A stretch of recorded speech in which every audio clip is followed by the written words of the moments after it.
নমস্কাৰ আপোনালোকে চাই আছে তাজিবুৰ টেকনলজি ইউটিউব চেনেল প্ৰিয় দৰ্শকসকল আজিৰ সন্ধিয়া ৰাজ্যৰ লগতে আন্তঃৰাষ্ট্ৰীয় বহুকেইটা গুৰুত্বপূৰ্ণ খবৰ আপোনালোকৰ বাবে লৈ আহিছোঁ এই খবৰকেইটা আপোনালোকৰ বাবে বহুতে গুৰুত্বপূৰ্ণ গতিকে ভিডিঅ'টো প্ৰথমৰ পৰা শেষলৈকে চাই থাকক আৰু যদি চেনেলটো নতুনকৈ আহিছে চেনেলটো ছাবস্ক্ৰাইব কৰি কাষত থকা বেল আইকন প্ৰেছ কৰিব আৰু ভিডিঅ'টো এতিয়ালৈকে যদি লাইক কৰা নাই লাইক কৰি আমাক উৎসাহিত কৰে যেন আজিৰ সন্ধিয়া প্ৰথমটো এটা বহুতে গুৰুত্বপূৰ্ণ এটা খবৰ লৈ আহিছে প্ৰথম খবৰটো হৈছে মানকাছাৰত ধুমুহাৰ তাণ্ডৱ মানকাছাৰৰ বিভিন্ন প্ৰান্তত ধুমুহাৰ তাণ্ডৱ অসম মেঘালয় সীমান্তৱৰ্তী ৰঙাপানীত অৰ্ধশতাধিক লোকৰ ঘৰ বিদ্যালয়ৰ দোকানঘৰ ভাঙিল ধুমুহাত নিশা প্ৰায় 10 বজাত জিলাখনৰ বিভিন্ন ঠাইত চলাই ধুমুহাৰ তাণ্ডৱ বিস্তৃতভাৱে ক্ষতিসাধন হৈছে ৰঙাপানী ইফালে অসম হাইস্কুল শিক্ষান্ত পৰীক্ষা পিছুৱাবলৈ অথবা বাতিলৰ দাবী জনাইছে একাংশ যুৱকে ছ'চিয়েল মিডিয়া যোগে আহ্বান জনাইছে চৰকাৰক CBSE পৰীক্ষা বাতিল কৰিব পাৰে যদি সেবাই নোৱাৰে কিয় সেবাৰ শিক্ষান্ত পৰীক্ষা অনুষ্ঠিত কৰাৰ সিদ্ধান্তক পুনৰ বিবেচনাৰ দাবী ইফালে হষ্টেলিং প্ৰাৰ্থীৰ আশংকাত মহাজোঁটে অজ্ঞাত স্থানলৈ নিয়া যুঁজ কৰিছে কংগ্ৰেছৰ প্ৰাৰ্থীক হষ্টেলিং প্ৰাৰ্থীৰ আশংকাত মহাজোঁটে অজ্ঞাত স্থানলৈ নিয়া যুঁজ কৰিছে কংগ্ৰেছৰ প্ৰাৰ্থীক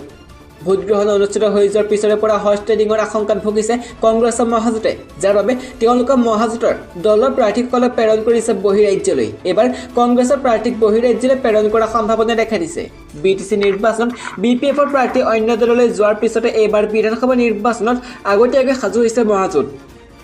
এই ক্ষেত্ৰত জিতেন্দ্ৰ সিঙে কয় যে নিৰ্বাচন আয়োগৰ ওপৰত বিশ্বাস নাই মহাজোঁটৰ লগতে প্ৰশাসনৰ ওপৰতো বিশ্বাস নাই হষ্টেলিঙৰ ড্ৰামা বিৰোধীৰ সেয়ে প্ৰাৰ্থীসকলক তেজপুৰলৈকে যুঁজা কৰা হৈছে অৱশ্যে এতিয়াও ঠিক হোৱা নাই প্ৰাৰ্থীসকলক কোন ঠাইলৈ নিয়া হ'ব UPPL আৰু BPFৰ প্ৰাৰ্থীক ভোট গ্ৰহণৰ পিছতে প্ৰেৰণ কৰিছিল বহিৰাজ্যলৈ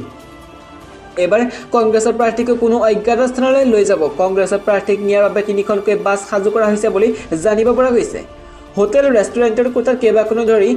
কেইবাদিনো ধৰি কংগ্ৰেছৰ ৰাজনীতি চলিছে কোনো কাৰণতে এজনো প্ৰাৰ্থী হেৰুৱাব নিবিচাৰে কংগ্ৰেছে সেই হষ্টেলিং হোৱাৰ পূৰ্বেই প্ৰাৰ্থীসকলক অজ্ঞাত স্থানত ৰাখিব বিচাৰিছে মহাজোঁটে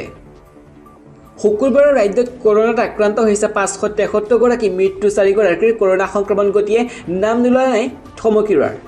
অসমত দিনক দিনে কৰোনাত দ্বিতীয় লহৰৰ সংক্ৰমণে ভয়াৱহ ৰূপ ধাৰণ কৰিছে আজি এদিনতে অসমত আক্ৰান্ত হৈছে 573 গৰাকী লোক আৰু মৃত্যু হৈছে 4 গৰাকীৰ ইয়াৰে কেৱল কামৰূপ মহানগৰ জিলাতে সৰ্বাধিক 245 গৰাকী লোকে আক্ৰান্ত হৈছে কৰোনাত কামৰূপ গ্ৰাম্য জিলাত 47 গৰাকী নগাঁৱত 33 গৰাকী আৰু শোণিতপুৰত আক্ৰান্ত হৈছে 30 গৰাকী লোক ডিব্ৰুগড়ত আক্ৰান্ত হৈছে 25 গৰাকী কাৰ্বি আংলঙত 19 গৰাকী আক্ৰান্ত হৈছে শুকুৰবাৰে অসমত মুঠ সক্ৰিয় কৰোনা আক্ৰান্তৰ সংখ্যা হৈছে 4069 গৰাকী জুবিনা মানিছাৰ ৰঙালী বিহুক লৈ দিয়া চৰকাৰী এছএমে পাঠশালাত নিশা 11 বজাৰ আগতে অনুষ্ঠান সামৰিলে জুবিনে বিহু মঞ্চত এক অনুকৰণীয় নিৰ্দেশন দাঙি ধৰিছে অসমবাসীৰ হাৰ্টথ্ৰব জুবিন গাৰ্গে মহামাৰী কৰোনা বিৰুদ্ধে যুঁজখনত জয়ী হ'বলৈ অনুপ্ৰাণিত কৰিছে জুবিন গাৰ্গে বিহু কাৰ্যসূচীক লৈ স্বাস্থ্য বিভাগে দিয়া SOP আখৰে পালন কৰি জুবিন গাৰ্গে অন্যান্য নিৰ্দেশন দাঙি ধৰিছে পাঠশালাত 11 বজাৰ পূৰ্বে নিজৰ সংগীতানুষ্ঠান সামৰি জুবিনে বাদ দেখুৱাইছে সকলোকে খাৰকুলিত বিহুৰ প্ৰথম দিনে SOP উলংঘা কৰিছিল জুবিনে নিজকে নিয়ম ভঙা মানুহ বুলি ঘোষণা কৰি নিশা 12 বজাৰ পিছত সামৰিছিল নিজৰ সংগীতানুষ্ঠান কিন্তু বৃহস্পতিবাৰে বঙাইগাঁৱত 11 বজাৰ পূৰ্বে অনুষ্ঠান সামৰিছিল জুবিনে একেদৰে শুকুৰবাৰে পাঠশালাত 11 বজাৰ পূৰ্বে সামৰিলে নিজৰ সংগীতানুষ্ঠান এতিয়াৰে পৰা মাস্ক নিপিন্ধা যাত্ৰীৰ পৰা 500 টকা ল'ব ৰেল বিভাগে কৰোনা ভাইৰাছৰ দ্ৰুত সংক্ৰমণে চিন্তিত কৰিছে তুলিছে দেশবাসীক কোভিড সংক্ৰমণ ৰোধিবলৈ কেন্দ্ৰীয় তথা ৰাজ্য চৰকাৰে মানুহে বান্ধি দিছে বিভিন্ন নীতি নিয়ম কৰোনাৰ দ্বিতীয় ঢৌৱে ভয়াৱহ ৰূপ ধাৰণ কৰাৰ প্ৰতি লক্ষ্য ৰাখি এইবাৰ ভাৰতীয় ৰেলৱে কঠোৰ পদক্ষেপ গ্ৰহণ কৰিছে এতিয়াৰে পৰা প্ৰতিগৰাকী যাত্ৰীয়ে ৰেলৱে চৌহদত মাস্ক পৰিধান কৰিব লাগিব যদিহে এই নিয়ম কোনোৱে ভংগ কৰে বা নামানে তেন্তে 500 টকা জৰিমনা বিহা হ'ব ভাৰতীয় ৰেলৱে যাত্ৰীসকলক সুৰক্ষাৰ প্ৰতি লক্ষ্য ৰাখি এই সিদ্ধান্ত গ্ৰহণ কৰিছে বুলি জানিব দিয়ে উল্লেখ্য যে ভাৰতত যোৱা 24 ঘণ্টাত অভিলেখ সংখ্যক 2,34,692 গৰাকী লোক কৰোনা আক্ৰান্ত হৈছে আনহাতে মৃত্যু হৈছে 1,341 গৰাকী লোক অসমত এতিয়া লকডাউন নহয় মন্ত্ৰী ডক্টৰ হিমন্ত বিশ্ব শৰ্মাৰ এই মন্তব্য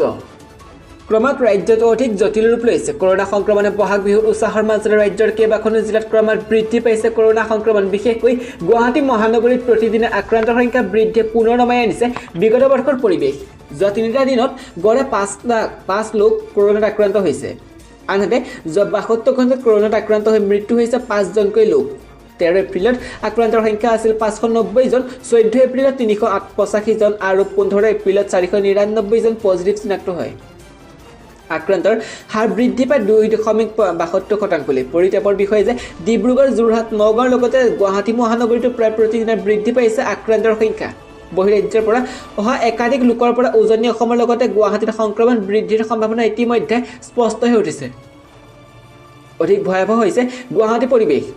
কাৰ্যত কোভিড হটস্পট হৈ পৰিছে মহানগৰী গুৱাহাটীত প্ৰতিদিনে 200 লোক কৰোনাত আক্ৰান্ত হৈছে 13 এপ্ৰিলৰ দিনা গুৱাহাটীত 249 জন আক্ৰান্ত হোৱাৰ বিপৰীতে 14 এপ্ৰিলত 201 জন আৰু 15 এপ্ৰিলত 255 জন লোক পজিটিভ চিনাক্ত হয় মেট্ৰিক পৰীক্ষা বাতিল নকৰা ইংগিত দিছে শিক্ষামন্ত্ৰীয়ে কোভিড-19 ভয়ংকৰ সংক্ৰমণৰ প্ৰতি লক্ষ্য ৰাখি ইতিমধ্যে বাতিল কৰা হৈছে CBSEৰ 10ম শ্ৰেণী পৰীক্ষা একেদৰে দ্বাদশ শ্ৰেণী পৰীক্ষা পিছুৱাই দিয়া হৈছে এনে প্ৰেক্ষাপটত অসম মাধ্যমিক শিক্ষা পৰিষদৰ সেৱাৰ দ্বাৰা পৰিচালিত এইবাৰ হাইস্কুল শিক্ষান্ত বা মেট্ৰিক পৰীক্ষা বাতিল কৰা হ'ব নেকি তাক লৈ চলিছে চৰ্চা ইয়াৰ মাজতে শিক্ষামন্ত্ৰী ডক্টৰ হিমন্ত বিশ্ব শৰ্মাই মেট্ৰিক পৰীক্ষা বাতিল নকৰা ইংগিত দিছে বিষয়টোক লৈ শিক্ষামন্ত্ৰী ডক্টৰ হিমন্ত বিশ্ব শৰ্মাই সংবাদ মাধ্যমৰ আগত কয় আমাৰ ইয়াত কিছুমান বিশেষ সমস্যা আছে CBSEৰ আভ্যন্তৰীণ মূল্যায়ন আছে কিন্তু আমাৰ এই আভ্যন্তৰীণ মূল্যায়ন নহয় আমি যদি আজি ছাত্ৰ-ছাত্ৰীক মেট্ৰিক উত্তীৰ্ণ কৰে দিওঁ তেন্তে কটন বিশ্ববিদ্যালয় কোনেও নাম ভৰ্তি কৰিব প্ৰাগজ্যোতিষ মহাবিদ্যালয়ত কোনে নাম ভৰ্তি কৰিব আৰ্য বিদ্যাপীঠ মহাবিদ্যালয়ত কোনে নাম ভৰ্তি কৰিব সেই সিদ্ধান্ত আমি ল'ব নোৱাৰোঁ দ্বিতীয়টো আমাৰ ইয়াত অনলাইন পৰীক্ষা হ'ব নোৱাৰে কাৰণ গাঁৱৰ বহু ছাত্ৰ-ছাত্ৰীৰ অনলাইন ব্যৱস্থা নাই গতিকে কোভিডৰ সম্ভাৱ্য পৰিস্থিতি আৰু আমাৰ ইয়াৰ ব্যৱহাৰিক অসুবিধা এই গোটেইবোৰ চাই এটা সিদ্ধান্ত ল'ব লাগিব মেট্ৰিক পৰীক্ষাৰ বাবে সেৱাই নিজে প্ৰস্তুত হৈ থাকিব বুলি উল্লেখ কৰি তেওঁ পুনৰ কয় যে সকলোকে উত্তীৰ্ণ কৰাই দিয়া ভাৰত চৰকাৰে যিটো সিদ্ধান্ত লৈছে সেইটো আমাৰ ইয়াত সম্ভৱ নহয় গতিকে মেট্ৰিক পৰীক্ষা আজি বা কাইলৈ পাতিবই লাগিব সেইকাৰণে আমি এইটোৱে চাব খুজিছোঁ বিহুৰ পাছৰ পৰা মেট্ৰিক পৰীক্ষা এসপ্তাহৰ আগলৈকে কোভিডৰ পৰিৱেশ কি হ'ব কাৰণ মেট্ৰিক পৰীক্ষাত অৱতীৰ্ণ হ'বলৈকে ছাত্ৰ-ছাত্ৰীসকল স্কুললৈ যোৱা নাই তেওঁলোক এতিয়া ঘৰতে আছে বিষয়টোৰ সিদ্ধান্ত নতুন চৰকাৰে ল'লে ভাল হ'ব বুলিও শিক্ষামন্ত্ৰী ডক্টৰ হিমন্ত বিশ্ব শৰ্মাই দৃষ্টিভংগী ব্যক্ত কৰে তেওঁ কয় যে 2 মেৰ আগত ইয়াৰ ওপৰত সিদ্ধান্ত লোৱাৰ সম্ভাৱনা খুব কম গতিকে নতুন চৰকাৰৰ ওপৰতে মেট্ৰিক উচ্চতৰ মাধ্যমিক চূড়ান্ত পৰীক্ষা সিদ্ধান্ত ল'ব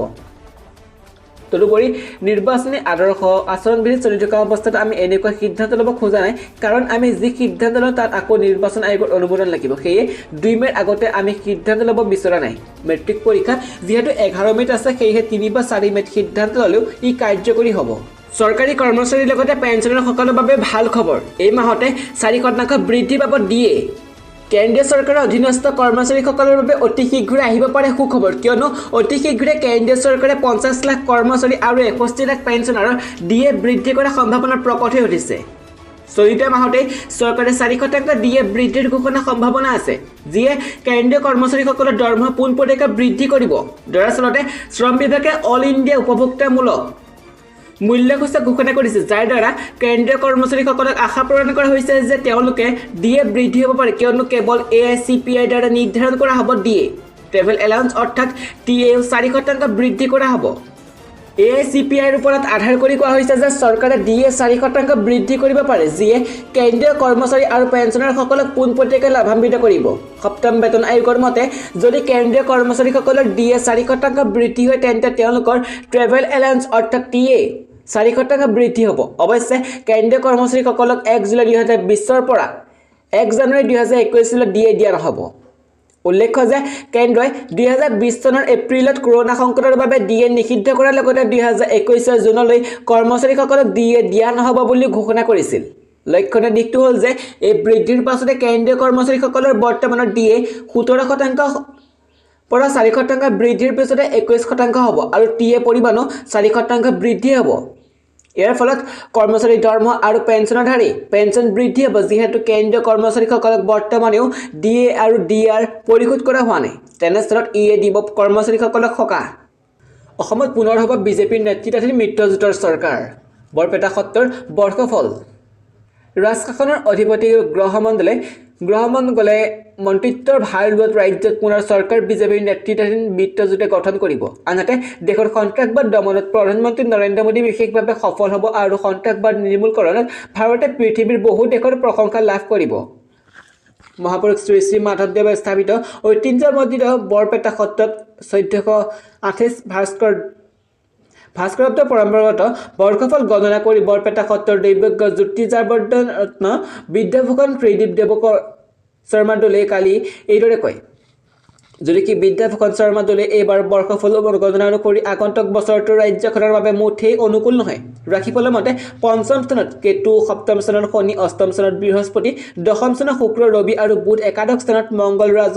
ৰাহু চক্ৰ অৱস্থান কৰাত বছৰটো ৰাজ্যখনৰ কাৰণে অনুকূল বুলি ক'ব নোৱাৰি সংক্ৰান্তিৰ সময়ত কাল সৰ্প যোগ আৰু শনিৰ পূৰ্ণ দৃষ্টি পৰিছে